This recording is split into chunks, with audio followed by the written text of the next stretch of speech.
अल्हम्दुलिल्लाह अल्हम्दुलिल्लाहिल्लज़ी हदाना इला सिरातिल मुस्तक़ीम वस्सलातु अला मन इख्तस्सा बिल खुलुक़िल अज़ीम व अला आलिहिल्लज़ीना क़ामू बिनुस्रतिद्दीनिल क़वीमिल अमीनिल मतीन। अम्मा बअदु फ़अऊज़ु बिल्लाहि मिनश शैतानिर रजीम। बिस्मिल्लाहिर रहमानिर रहीम।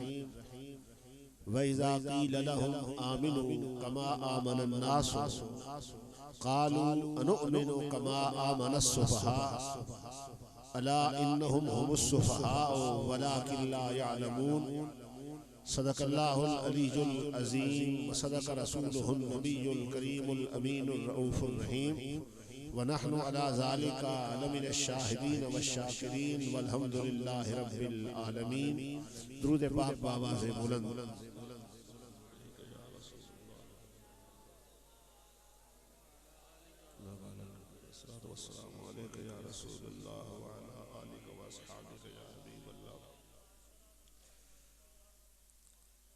ज़ीनत महफिल, रौनक महफिल, पैकर अखलास मोहब्बत हज़रत अल्लामा मौलाना प्रोफेसर ग़ुलाम दस्तगीर मज़हरी साहब दामद बरकातुहुल आलिया, दीगर सामीन किराम, दीगर उलमाए किराम, सामीन ज़ी एहतिशाम, सबसे पहले मैं अल्लाह का शुक्र अदा करता हूँ कि हम सब लोग अल्लाह और अल्लाह के महबूब के ज़िक्र के लिए जमा हैं। और फिर मैं हदिया तबरीक पेश करता हूँ खतीब पाकिस्तान, मुकर्रिर शीरी लिसान, मुजाहिद अहले सुन्नत हज़रत अल्लामा मौलाना मोहम्मद इकरामुल्लाह नियाज़ी साहिब को, जिन्होंने इस महफिल का एहतमाम किया। अल्लाह ताला उन्हें और दीन की खिदमत करने की तौफीक अता फरमाए। और फाती वालों के लिए मैं समझता हूँ पहली दफ़ा उन्हें एक ऐसा खतीब मिला है कि जो खिताबत के फ़न का बादशाह है। अल्लाह ताला अहले फाती को इनकी कदर करने की तौफीक अता फरमाए। सामीन किराम, सूरह बकरा की जो मैंने आयत तिलावत की है, मेरे रब ने इरशाद फरमाया व इज़ा क़ील लहुम आमिनू, जब उनसे कहा जाता है ईमान लाओ, कमा आमनन नास, जैसे लोग ईमान लाए, कालू, तो वो कहते हैं अनुमिनु कमा आमनस सुफ़हा, क्या हम उस तरह ईमान लाएं जिस तरह माज़अल्लाह बेवकूफ़ लोग ईमान लाए हैं। अला इन्नहुम हुमुस सुफ़हा, खबरदार बेशक यही लोग बेवकूफ़ हैं। वलाकिन ला यअलमून, लेकिन जानते नहीं हैं। इस आयत मुक़द्दसा में जिक्र मुनाफ़िकों का किया जा रहा है कि जब उनसे कहा जाता है, मुनाफ़िकों से कहा जाता है आमिनू, ईमान लाओ तुम, कमा आमनन नास, जैसा कि महबूब के सहाबा ईमान लाए हैं, जिस तरह सिद्दीक़ अकबर ईमान लाए, जिस तरह फारूक आज़म ईमान लाए, जिस तरह उस्मान गनी ईमान लाए, जिस तरह मौला अली ईमान लाए, जिस तरह हुजूर के दीगर सहाबा ईमान लाए, उस तरह ईमान लाओ। तो वो कहते क्या है? माज़अल्लाह, उनके अल्फाज ये हैं कि हम इन बेवकूफ़ों की तरह ईमान ले आए। रब ने उनका रद्द किया, फरमाया यही लोग बेवकूफ़ हैं। इस आयत मुक़द्दसा में हमारे लिए ईमान का जो मेयार बयान किया गया है, यानी तुमने किसके नक्शे कदम पे चलना है, किसके ईमान को सामने रखकर महबूब से मोहब्बत करनी है, वो नबी अलैहिस्सलातु वस्सलाम के सहाबा हैं। और फिर सहाबा की मोहब्बत के अंदाज क्या थे? कायनात आलम में न जाने इश्क व मोहब्बत की कितनी दास्तानें बिखरी पड़ी हैं। तारीख अपनी आगोश में हजारों अरबाब मोहब्बत को समेटे हुए है, लेकिन जो इश्क, जो मोहब्बत, जो अकीदत हुजूर अलैहिस्सलातु वस्सलाम के सहाबा को हुजूर के साथ थी, तारीख उसकी मिसाल पेश करने से कासिर है। इंसान को अपनी औलाद से मोहब्बत होती है, औलाद की खातिर सब कुछ लुटा देता है, औलाद की मोहब्बत में हलाल और हराम का फर्क भी खत्म कर बैठता है। लेकिन यहाँ पे माजरा क्या है, औलाद को कुर्बान करने के लिए गुलाम तैयार खड़े हैं। सैयदना सिद्दीक अकबर के बेटे एक दिन अर्ज करते हैं कि अब्बा जान, जब जंगे बदर हो रही थी, बदर में मैं लश्करे कुफार में आया था, आप लश्करे इस्लाम में आए थे। एक वक्त आया कि आप मेरी तलवार की जद में आ गए थे। अगर मैं चाहता तलवार चलाकर आपको शहीद कर देता, लेकिन रिश्ते अबू बकर ने मेरा हाथ पकड़ लिया। मैंने देखा कि ये तो मेरे वालिद हैं, मैंने रुख बदल लिया, निगाहें फेर ली। सिद्दीक इसका सुनना था कि रो पड़े, इसका मतवाला कहने लगा, बेटे वो तेरा कुफ्र था जिसने तेरा हाथ पकड़ा था। वल्लाह अगर सिद्दीक की तलवार की जद में तू आता, सिद्दीक ये न देखता कि मेरा बेटा है, बल्कि ये देखता कि मेरे रसूल का दुश्मन है और तेरा सर तन से जुदा कर देता।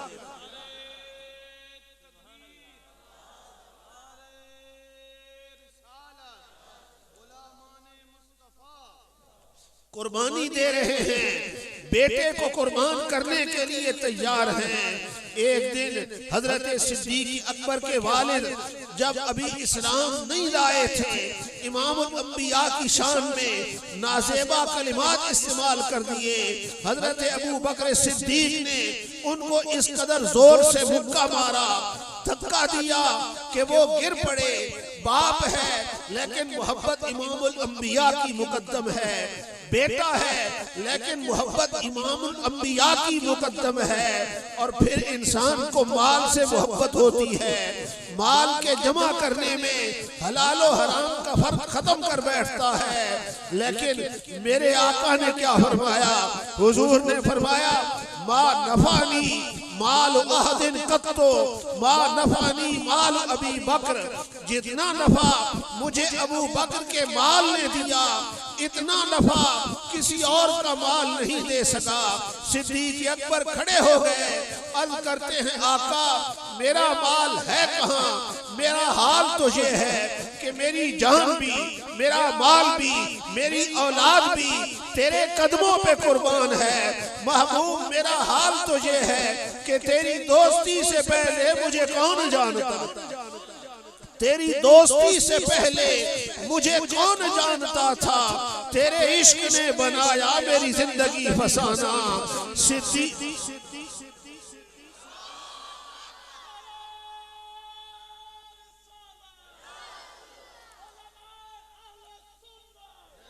फिर सिद्दीक ने माल लुटाया कैसे, दिया कैसे?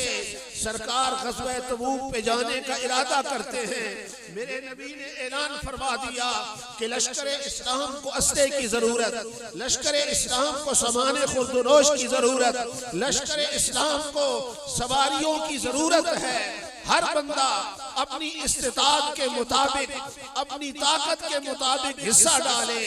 अब कुरान के अल्फाज हैं, फी सातिल उसरते, सहाबा मुश्किल में थे। अब आप भी सवाल करेंगे, सरकार ने फरमाया इस्तिताअत के मुताबिक हिस्सा डालो, फिर इसमें मुश्किल क्या है? मुश्किल ये थी कि सहाबा के घरों में कुछ नहीं था। पहला जो गल्ला था, अनाज था, वो खत्म हो चुका था। फसलें तैयार खड़ी थी, अभी उठाई नहीं गई थी, नौबत फाकों तक आ रही थी। मेरे आका ने ऐसे वक्त ऐलान कर दिया, हजरत उमर सोच में पड़ गए कि हर बार सिद्दीक बाजी ले जाता है, हर बार मोहब्बत का मैदान, इश्क का मैदान, अकीदत का मैदान सिद्दीक के हाथ रहता है। इस बार मैदान मेरे हाथ रहेगा। सिद्दीक के माली हालात इतने अच्छे नहीं। हजरत उमर घर पहुंचे, माल के दो हिस्से कर दिए, आधा घर वालों के लिए, आधा मेरे आका के कदमों में पेश कर दिया।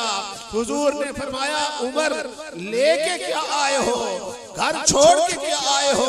हजरत उमर कहते हैं, आका आधा माल घर वालों के लिए, आधा आपके कदमों में पेश कर दिया।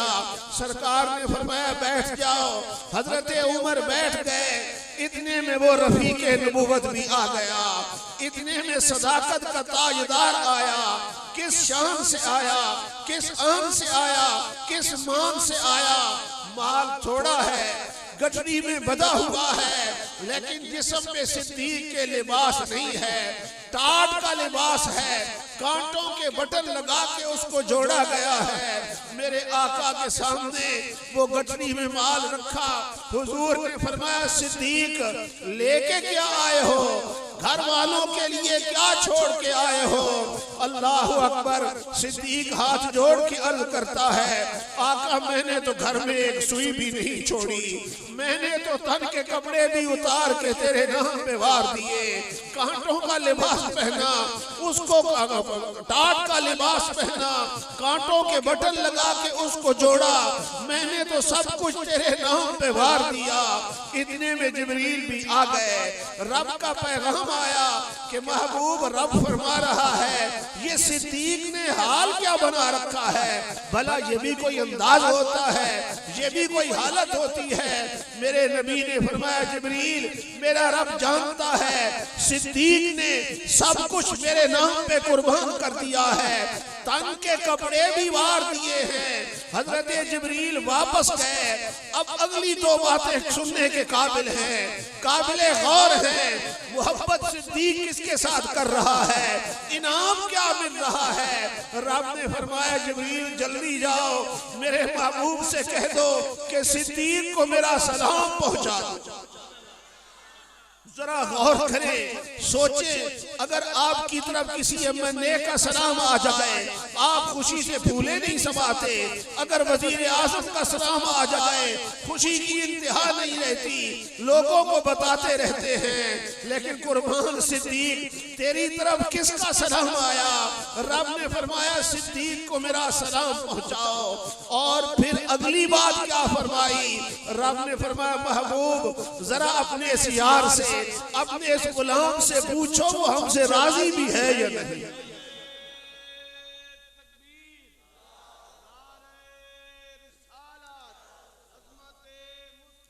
पूछो वो हमसे राजी भी है या नहीं। सरकार ने फरमाया, सिद्दीक तेरी तरफ मेरे रब का सलाम आया। रब ने फरमाया है, सिद्दीक से पूछो वो हमसे राजी भी है या नहीं। हजरत सिद्दीक अर्ज करते हैं, आका मैं तो रब की हर रजा पे राजी, मैं तो रब की हर रजा पे राजी, मैं तो रब की हर रजा पे राजी। जिब्रील वापस गए, अल्लाह का कुरान आया, फरमाया, वला सौफ यरदा, सिद्दीक हमसे राजी तो हम सिद्दीक से राजी। ये मोहब्बत है कि सब कुछ लुटा दिया। एक दिन यही अबू बकर सिद्दीक सरकार की बारगाह में हाजिर होते हैं। अभी अवाइल इस्लाम है, एलानिया तबलीग का हुक्म नहीं आया था। अर्ज करते हैं, आका अगर आप इजाजत दें तो मैं हरमे काबा में जाकर, जहां अबू जहल बैठा है, अबू लहब बैठा है, उतबा और शैबा बैठे हैं, मक्के के बड़े बड़े फिरौन बैठे हैं, वहां जाके रब की तौहीद का ऐलान कर दूं, आपकी रिसालत का डंके बजा दूं। मेरे नबी ने इजाजत दे दी। हजरत सिद्दीक पहुंचते हैं। कान अव्वल खतीबिन दा इलल्लाह व रसूलिही, ये इस्लामी तारीख का पहला खतीब था जिसने हरमे काबा में जाकर रब की तौहीद का ऐलान किया, मेरे नबी की रिसालत का ऐलान किया। कुफार ने मारना शुरू कर दिया। इतना मारा, इतना मारा कि सिद्दीक खून में लथपथ हो गए, चेहरा मुबारक सूज गया। मुशरिकीन जान गए कि अब सिद्दीक के बचने की कोई उम्मीद नहीं है, छोड़कर चले गए। ये खबर जंगल की आग की तरह फैल गई कि सिद्दीक को इतना मारा गया कि खून में लथपथ है।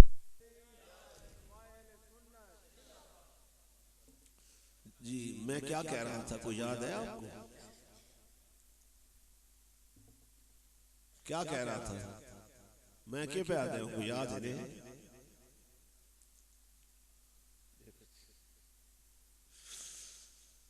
मैं अर्ज ये कर रहा था कि हरमे काबा में सैयदना सिद्दीक अकबर को मारा गया, चेहरा मुबारक सूज गया, जिस्म खून में लथपथ है। ये खबर मक्के में पहली फैली। हजरत अबू बकर सिद्दीक की बिरादरी जमा हुई, रिश्तेदार इकट्ठे हुए, अबू बकर सिद्दीक को उठाकर घर ले गए। अब मसला बिरादरी की इज्जत का आ गया था, मसला खानदान के वकार का आ गया था, मसला अना का आ गया था। रिश्तेदार हैं सारे काफिर। ये अहदो पैमा बांधे गए कि अगर अबू बकर सिद्दीक शहीद हो गए तो उनके मारने में जितने लोग शरीक हैं सबसे बदला लिया जाएगा। अबू जहल को कत्ल किया जाएगा, उतबा को कत्ल किया जाएगा, शैबा को कत्ल किया जाएगा। सिद्दीक के घर में बिरादरी का इज्तिमा है, सारी बिरादरी इकट्ठी है, जमा है। तय ये हुआ कि बदला लेंगे।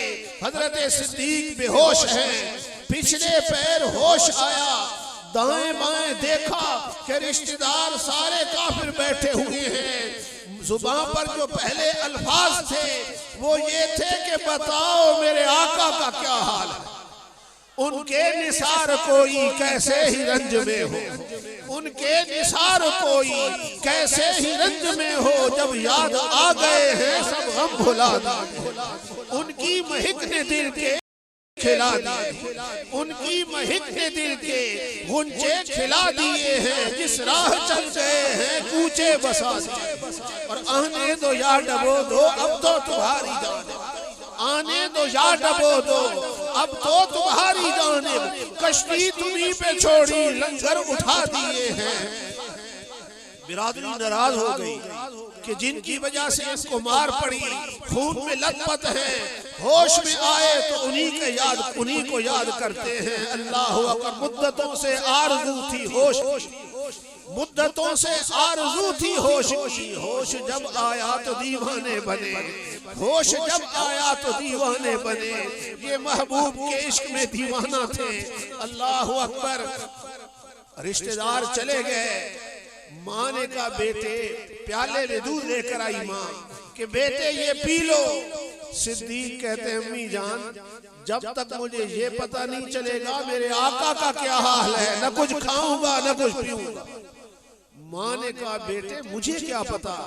आपने फरमाया अम्मी जान पड़ोस में एक औरत रहती है जिसका नाम उम्मे जमील है, वो मुसलमान हो चुकी है, उससे पूछ कर आओ। सिद्दीक की माँ उम्मे जमील के पास जाती है। वो उठकर सैयदना सिद्दीक अकबर की बारगाह में आ गई और कहती है सिद्दीक आका खैरियत से है, हुजूर ठीक है। माँ फिर प्याले में दूध लेकर आई कि बेटे अब तो पी लो। अल्लाह अकबर। सिद्दीक अकबर कहते हैं माँ नहीं नहीं, जब तक मैं आंखों से बद्दुआ का मुखड़ा नहीं देखूंगा न कुछ खाऊंगा और न कुछ पीऊंगा।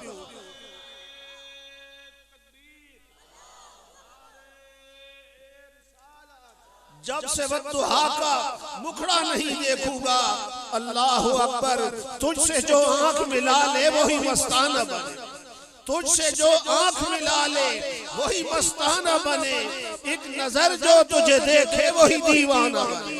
और तेरी भीगी हुई जुल्फों के तकद्दुस की कसम, तेरी भीगी हुई जुल्फों के तकद्दुस की कसम, तू जहां बाल निचोड़े वही मैं खाना। यूं जुल्फ जलवागर है रुखे पुरज़िया के पास, यूं जुल्फ जलवागर है रुखे पुरज़िया के पास। वल्लैल जिस तरह हो लिखी वद्दुहा के पास। आपने कहा अम्मी जान जब तक मैं दीदार नहीं करूंगा न कुछ खाऊंगा न कुछ पीऊंगा। माँ ने कहा बेटे फिर मैं आका को बुला कर ले आऊं। आपने फरमाया माँ नहीं नहीं ये जसारत न करना, उनका मकाम इतना बुलंद है, उनकी शान इतनी बुलंद है कि जिब्रील भी आते हैं तो गर्दन झुका के आते हैं, जिब्रील भी आते हैं तो इजाजत लेके आते हैं, बुलाना नहीं है, मैं खुद जाऊंगा। माँ कहती है बेटे चल तू नहीं सकता, जाएगा कैसे। आपने फरमाया माँ एक तरफ से तू सहारा दे, दूसरी तरफ से उम्मे जमील सहारा दे, सिद्दीक लड़खड़ाते हुए कदमों से जाएगा। एक तरफ से मां पकड़ती है, दूसरी तरफ से उम्मे जमील ने सहारा दिया, सिद्दीक के पांव जमीन पर नहीं लग रहे, खून में लथपथ है, लड़खड़ाते हुए कदमों से बद्दुहा का मुखड़ा देखने जा रहा है, इश्क की तस्कीन के लिए जा रहा है। जब मेरे आका ने देखा कि मेरा सिद्दीक आया, हुजूर इस्तकबाल के लिए खड़े हुए, सरकार आगे बढ़े, फ़अक़ब्बा अलैहि, इमामुल अंबिया सिद्दीक पर झुक गए, फ़क़ब्बलहु, कभी सिद्दीक के माथे को चूमते हैं, कभी सिद्दीक के रुखसारों को चूमते हैं, कभी सिद्दीक की गर्दन को चूमते हैं। सहाबा कहते हैं रक्का रसूलुल्लाह सल्लल्लाहु अलैहि वसल्लम रिक्कतन शदीदतन, सरकार पर शदीद रिक्कत तारी हो गई।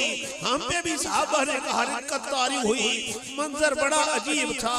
सिद्दीक ने जब देखा कि दरियाए रहमत जोश में है, सिद्दीक अकबर ने अर्ज किया आका मेरी माँ भी आई है, इन्होंने अभी कलमा नहीं पढ़ा, ये अभी आपके दस्ते हक परस्त पे बैत नहीं हुई, आका जरा यदुल्ला वाले हाथ उठा दीजिए ताकि मेरी माँ को भी इश्क़ मुस्तफा की दौलत नसीब हो जाए।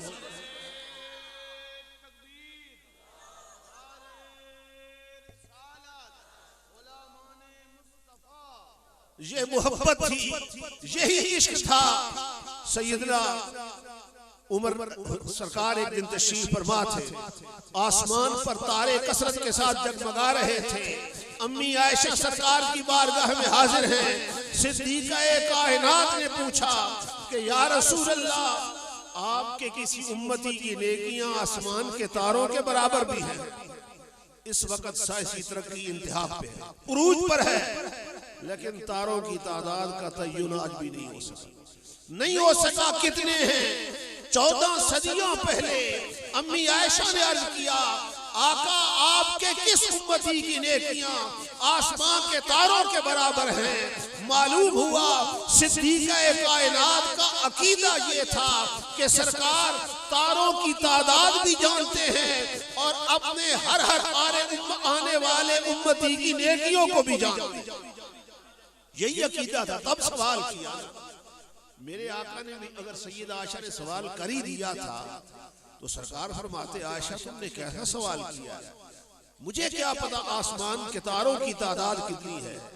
और फिर मेरी उम्मत में तो बड़े बड़े नेक लोग आएंगे, बड़े बड़े साहिब तकवा आएंगे, बड़े बड़े परहेजगार आएंगे, बल्कि ऐसे बदबख्त भी आएंगे जो ये कह देंगे कि अंबिया उम्मत से मुमताज होते हैं तो उलूम ही में मुमताज होते हैं, बाकी रहा अमल आमाल में उम्मती कभी नबी से आगे भी बढ़ जाता है माअज़ल्लाह, कभी बराबर भी हो जाता है। सरकार ने ये नहीं फरमाया, हुजूर ने ये नहीं कहा कि मैं अब, और ये भी याद रखें उम्मती जितनियां नेकियां करे, सारी जिंदगी नमाजें पढ़ता रहे, रोजे रखता रहे, सारा साल रोजे रखे, हर साल हज करे, लेकिन कभी वो नबी के बराबर नहीं हो सकता, कभी अमाल में नबी के बराबर नहीं हो सकता, बल्कि जिन्होंने नबी का दीदार किया है ना उनके बराबर भी नहीं हो सकता। हजरत अब्दुल्लाह इब्न मुबारक बहुत बड़े ताबी गुजरे हैं, उनसे किसी बंदे ने सवाल किया कि हुजूर हजरत उमर बिन अब्दुल अजीज को उमर सानी कहा जाता है, दूसरा उमर कहा जाता है, मकाम हजरत अब्दुल्ला उमर बिन अब्दुल अजीज का बड़ा है, अफजल उमर बिन अब्दुल अजीज है या सैयदना अमीर मुआविया है। हजरत अमीर मुआविया अफजल है या उमर बिन अब्दुल अजीज अफजल है। वो उमर बिन अब्दुल अजीज जिसने अपने दौर में हजरत उमर की याद ताजा कर दी थी, आदलाना निजाम कायम किया था, जिसको ज़रब मिसल के तौर पे बयान किया जाता है। सवाल ये हुआ, आपने फरमाया उमर बिन अब्दुल अजीज और हजरत अमीर मुआविया की बात करते हो, हजरत अमीर मुआविया ने जिस घोड़े पर सवार होकर इमामुल अंबिया के साथ जिहाद में हिस्सा लिया है, उस घोड़े के नथनों में जो खाक आई है, उमर बिन अब्दुल अजीज उस खाक का मुकाबला भी नहीं कर सकता। पूछा क्यों, वजह क्या है? आपने फरमाया उमर बिन अब्दुल अजीज का तकवा, अदल, इंसाफ सारी चीजें अपनी जगह मुसल्लम है, लेकिन उमर बिन अब्दुल अजीज ने बद्दुआ का मुखड़ा नहीं देखा। अमीर मुआविया ने इमामुल अंबिया का मुखड़ा देखा था, इसलिए मकाम उनका ज्यादा, दर्जा उनका बुलंद है, शान उनकी बुलंद है। तो नबी करीम सल्लल्लाहु अलैहि वसल्लम, फिर मैं अर्ज ये कर रहा था कि अम्मी आयशा ने सवाल किया कि आपके किस उम्मती की नेकियां आसमान के तारों के बराबर हैं। मेरे नबी ने बगैर किसी तवक्कुफ के ये नहीं फरमाया कि जिब्रील आएगा पूछेंगे, रब से पूछ कर आएगा। आपने फरमाया आयशा मेरी उम्मत में एक उमर ऐसा है जिसकी नेकियां आसमान के तारों के बराबर, उमर की नेकियां आसमान के तारों के बराबर है। अम्मी आयशा खामोश हो गई, चेहरे की रंगत बुझ गई, परेशानी के आसार आए। हुजूर ने जब सोचने लगी कि खिदमत तो मेरे बाप की ज्यादा थी, कुर्बानियां तो मेरे बाप की ज्यादा थी, सफर का साथी अबू बकर, हजर का साथी अबू बकर, मुश्किलों का साथी अबू बकर, आसानियों का साथी अबू बकर, जवानी का साथी अबू बकर, बचपन का साथी अबू बकर, पुख्ता उम्र का साथी अबू बकर, सारी सारी रात दरवाजे पे पहरे देने वाला अबू बकर, न जाने उमर बाजी क्यों ले गया। मेरे नबी ने फरमाया आयशा यही सोच रही हो ना कि खिदमत तो मेरे बाप की ज्यादा थी, न जाने बाजी उमर क्यों ले गया। अर्ज करती है जी या रसूल अल्लाह। आपने फरमाया आयशा तेरा सवाल ये था कि किसकी नेकियां आसमान के तारों के बराबर है, मैंने बता दिया उमर की नेकियां, बाकी रह गए तेरे वाले सिद्दीक हजरत उमर की सारी जिंदगी की नेकियां एक तरफ, अबू बकर ने गार में जो 3 रातें गुजारी थी उन 3 रातों में से एक रात एक तरफ।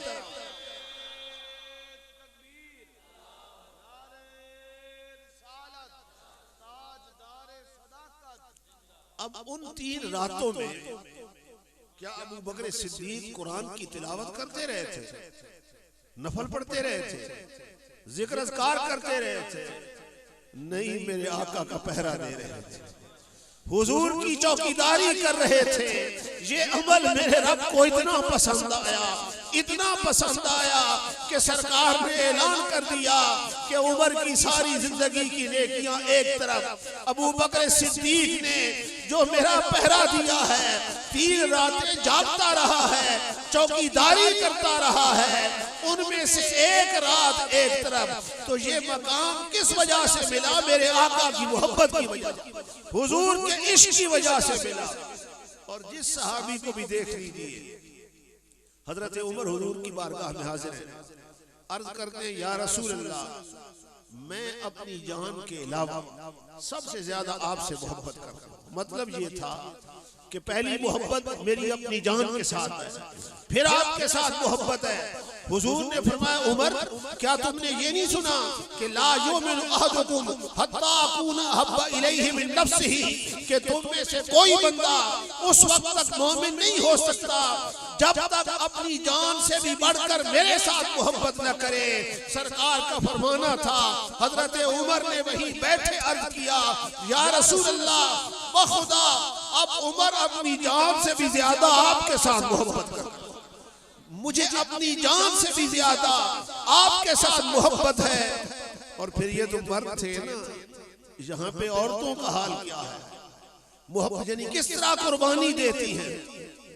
जंग ओहद में जब ये खबर मदीना तैयबा पहुंच गई कि जंग ओहद में सरकार को शहीद कर दिया गया,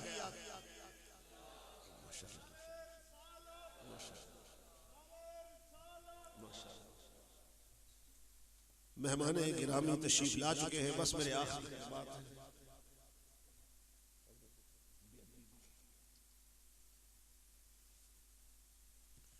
हजरत अल्लाह खतीब पाकिस्तान मुकर्रर शीर लिसान हजरत अल्लामा मौलाना मोहम्मद जमील नायाब सब तशरीफ लाए। हम दिल की अथाह गहराइयों से इन्हें खुश आमदीद कहते हैं। अल्लाह ताला इनको उम्र दराज अता फरमाए, और इन्हें दीन मतीन की मजीद खिदमत करने की हिम्मत और तौफीक अता फरमाए। अल्लाह ताला इनको सलामत रखे। तो मैं अर्ज ये कर रहा था कि औरतों ने सब कुछ सरकार के नाम पर लुटाया। अंसारिया औरत को ये खबर मिली कि तेरा बेटा शहीद, बाप शहीद, भाई शहीद, शौहर शहीद, तेरे घर की 4 शहादतें हो गई। कहने लगी मुझे न बाप की फिक्र, न बेटे की फिक्र, न भाई की फिक्र, न शौहर की फिक्र। बताओ मेरे आका का क्या हाल, बताओ मेरे आका का क्या हाल है। जब जाके सरकार का दीदार किया, अर्ज करती है आका दुनिया में सहारे 4 होते हैं। बाप सहारा होता है, बेटे सहारा होते हैं, भाई सहारा होते हैं, शौहर सहारा होता है। आका मेरे 4 सहारे टूट चुके, मेरे 4 रिश्ते शहीद हो गए। लेकिन आका कुल्लु मुसीबतिन बादक जललुन, आप जब मौजूद हैं तो न मुझे बाप का गम, न बेटे का गम, आपके होते हुए मुझे कोई फिक्र नहीं है। रूह आला हजरत तड़पी, उनके निसार कोई कैसे ही रंज में, उनके निसार कोई कैसे ही रंज में हो। जब याद आ गए हैं सब गम भुला दिए। ये तो औरत थी। मैं यहाँ पे बच्चों की भी बात करूँ। सरकार जब ग़ज़वे उहद पे जाने लगे, हुजूर ने रात के वक्त हजरत बिलाल को हुक्म दिया कि सुबह की अजान कहकर मदीने के गली कूचों में ये मुनादी करना कि जितने जवान हैं हथियार लगाकर मुसल्ला होकर सुबह की नमाज मस्जिद नबी में अदा करें। वहां से लश्कर इस्लाम उहद की तरफ रवाना हो। ये ऐलान कर देना सुबह की अजान कहने के बाद। हजरत बिलाल ने अलग सुबह अजान कहकर ये ऐलान कर दिया। एक गली से गुजरे, एक बेवा औरत का घर था जिसका एक 7-8 साल का मासूम बच्चा था। उसकी कुल कायनात यही थी, कुल सरमाया, कुल मूड़ी यही थी। वो बच्चा था जो उसके मुस्तकबिल का सहारा था। न उसका शौहर जिंदा था, न कोई भाई था, न बाप जिंदा था। हजरत बिलाल उसकी गली से भी गुजर गए, उठ के बैठ गए, रोने लगे। बेटा भी बेदार हो गया, मासूम बच्चा था। उसने कहा अम्मी जान क्यों रो रही हो? माँ ने कहा बेटे अभी अभी बिलाल ये ऐलान करते हुए गुजरे हैं, रो अपनी किस्मत पे रही हूँ कि काश मेरा जवान बेटा होता, मैं हुजूर की बारगाह में पेश करती।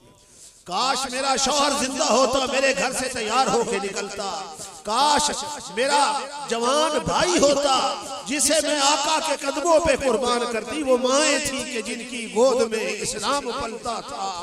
बेटे ने कहा माँ ये भी कोई रोने की बात है? अगर और कोई नहीं तो मैं जो मौजूद हूँ, मैं जो मौजूद हूँ। माँ की चीखें निकल गई। माँ कहने लगी बेटे तूने क्या जिहाद करना है? बेटा कहने लगा माँ जिहाद न कर सकूं, तेरे इश्क की तस्कीर तो हो जाएगी, मुझे उठा के ले जा।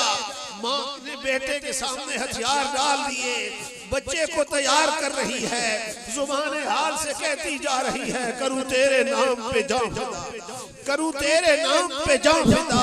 एक जान तो क्या दो जहां फिदा, दो जहां से भी नहीं जी भरा, करूँ क्या करोड़ों जहां नहीं। बेटे को तैयार करके उठाया, मस्जिद नबी के गेट पे पहुंच गई। सरकार की निगाह पड़ गई। हुजूर ने फरमाया बिलाल जाओ, एक औरत खड़ी है बाहर, उसे कह दो कि अब तो हम जा रहे हैं ओहद पर, जब वापस आएंगे तेरा कोई मसला है तो हल कर देंगे। हजरत बिलाल आए तो उसने सरकार का पैगाम दिया। उसने कहा नहीं मैं वापस जाने के लिए नहीं आई, मैंने सरकार की बारगाह में एक दरखास्त पेश कर दी और हुजूर तशरीफ लाएं तो मैं अर्ज करूंगी, वापस मैंने नहीं जाना। हजरत बिलाल ने फरमाया चलो मुझे बताओ मैं अर्ज कर देता हूँ। कहने लगी नहीं आका खुद करम नवाजी, हुजूर खुद गेट पे आएंगे तो मैं अर्ज करूंगी। हजरत बिलाल वापस चले गए, अर्ज करते हैं या रसूल अल्लाह वो औरत बड़ी जिद कर रही है, इसरार कर रही है और कहती है सरकार खुद करम नवाजी फरमाए। मेरे आका खुद गेट पे आए, उसने रोते हुए अपनी दास्तान शुरू की। अर्ज करती है या रसूल अल्लाह आज हर घर से जवान निकलेंगे, मेरे घर में तो कोई जवान था नहीं जिसको को मैं पेश करती, आका ये मासूम मेरा सहारा था, मेरी आंखों की ठंडक यही है, मेरे दिल का चैन यही है, मेरे मुस्तकबिल का सहारा यही है, मेरे आने वाले वक्त की उम्मीद यही है। आका ये मेरी मासूम कुर्बानी है, आपकी बारगाह में पेश करने के लिए आए हो। आका मेरी इस नन्ही कुर्बानी को रद्द न कर देना, इसको कबूल कर लेना। औरत ने इस दर्द भरे अंदाज में गुफ्तगू की कि आका की आंखों में भी आंसू आ गए। मेरे आका ने उस बच्चे को उठाया, सीने से लगाया, उसका मुंह चूमा। हुजूर ने फरमाया, औरत तुझे मुबारक हो, हमने तेरी मासूम कुर्बानी भी कबूल कर ली।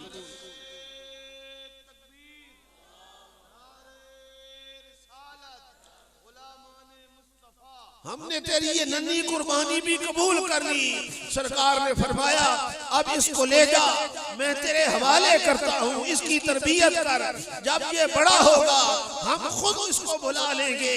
बाकी रह गया क़यामत के दिन तेरी इस मोहब्बत, तेरे इस इश्क, तेरी कुर्बानी और अकीदत का सिला क़यामत के दिन जब शहीदों और गाजियों की माओं को बुलाया जाएगा, सबसे पहले तेरा नाम आएगा। उनके निसार कोई कैसे ही रंज में हो, उनके निसार कैसे ही रंज में हो, जब याद आ गए हैं सब गम भुला दिए हैं। सरकार की मोहब्बत, अगर हुजूर का इश्क दिल में है तो मोहब्बतें भी मकबूल। और जिस सहाबी को देखे ना, मोहब्बत का अपना अंदाज है। सरकार का जब विसाल हुआ ना, हुजूर के एक सहाबी थे, उन्होंने दुआ मांगी थी कि अल्लाहुम्मा अज़हिब बसरी हत्ता ला अरा बाद हबीबी मुहम्मदिन अहदा, कि ऐ अल्लाह, जिन आंखों से मैंने बद्दुआ का मुखड़ा देखा है, अब किसी और को नहीं देखना चाहता, अब किसी और को नहीं देखना चाहता। मौला अब मुझे कुव्वते बीनाई की जरूरत नहीं है, मेरी बीनाई सलब कर ली जाए कि जिन आंखों ने बद्दुआ का मुखड़ा देखा है किसी और को न देख सके। जी चाहता है तोहफे में भेजूं मैं उन्हें, जी चाहता है तोहफे में भेजूं मैं उन्हें आंखें, दर्शन का तो दर्शन हो, नजराने का नजराना। उसने आंखें पेश की। और हजरत हसन ने मोहब्बत का अंदाज कैसे किया था, कहते हैं माँ बालु ऐने कला तनामु अन्नमा कोहलत माकीहा बिकोहलिल अरमदी वजही यकीकत तुरबला फी लैतनी गुजिब्तु क़बलक फी बकील गरकदी औ की मुबादक फिल मदीनत बैनहु या लहव नफ्सी लैतनी लम उलदी वल्लाहि अस्मा मा बकीतु बिहालिकिन इल्ला बकैतु अला नबी मुहम्मदी। हजरत हसन कहते हैं कि मेरी आंखों को क्या हो गया है, जिस दिन से आका हयात ज़ाहिरी से बरज़खी की तरफ तशरीफ ले गए, मेरी आंखों से ओझल हुए, मेरे आंसू कभी रुके ही नहीं, कभी आंसू रुके ही नहीं हैं। यूं लगता है कि किसी ने मेरी आंखों में अश्कावर दवा डाल दी। औ की मुबादक फिल मदीनत बैनहु, या रसूलल्लाह, क्या मैं आपके बाद भी मदीने में जिंदा रहूंगा? अगर आपकी जुदाई का दिन देखना था तो या लहव नफ्सी लैतनी लम उलदी, काश मेरी मां ने मुझे जना ही न हो। वल्लाहि अस्मा मा बकीतु बिहालिकिन इल्ला वजही हकीकत तुरब लहवी लैतनी गुजिब्तु क़बलक फी बकील गरकदी, कि या रसूलल्लाह, अगर आपकी जुदाई वाला दिन देखना था तो काश आपसे पहले मैं जन्नतुल बकी में दफन हो चुका हो। वल्लाहि अस्मा मा बकीतु बिहालिकिन, अल्लाह की कसम, जब तक मैं जिंदा हूँ कोई बेटे के फिराक में रोएगा, कोई बाप की जुदाई में रोएगा, कोई भाई के फिराक में रोएगा। माँ बकैतु अलन नबी माँ बकैतु इल्ला अलन नबी मुहम्मदी, मैं हुजूर की जुदाई में आंसू बहाया करूँगा, रोया करूँगा। हो सकता है मेरी जिंदगी में कोई ऐसी रात आ जाए, आप भी रोया करें, आंसू बहाया करें। आपकी जिंदगी में कोई ऐसी रात आ जाए कि आका करम नवाजी हो, हुजूर का दीदार हो जाए और जिसने एक मरतबा वद्दुहा का मुखड़ा देख लिया, दुनिया भी सवर गई, आखिरत भी सवर गई। अल्लाह ताला मेरी हाजिरी को मंजूर व मकबूल फरमाए। अल्लाह जिंदा रखे तो इसी अकीदे हक में जिंदा रखे, मौत आए तो इसी अकीदे हक में मौत आए। अल्लाह ताला हजरत अल्लामा मौलाना हाजी इकरामुल्लाह नियाज़ी साहब को मज़ीद दीन मतीन की खिदमत की हिम्मत और तौफीक अता फरमाए, इनके घर में बरकत अता फरमाए, उनकी औलाद को नेक साले और सादतमंद बनाए। वमा अलैना इल्लल बलागुल मुबीन।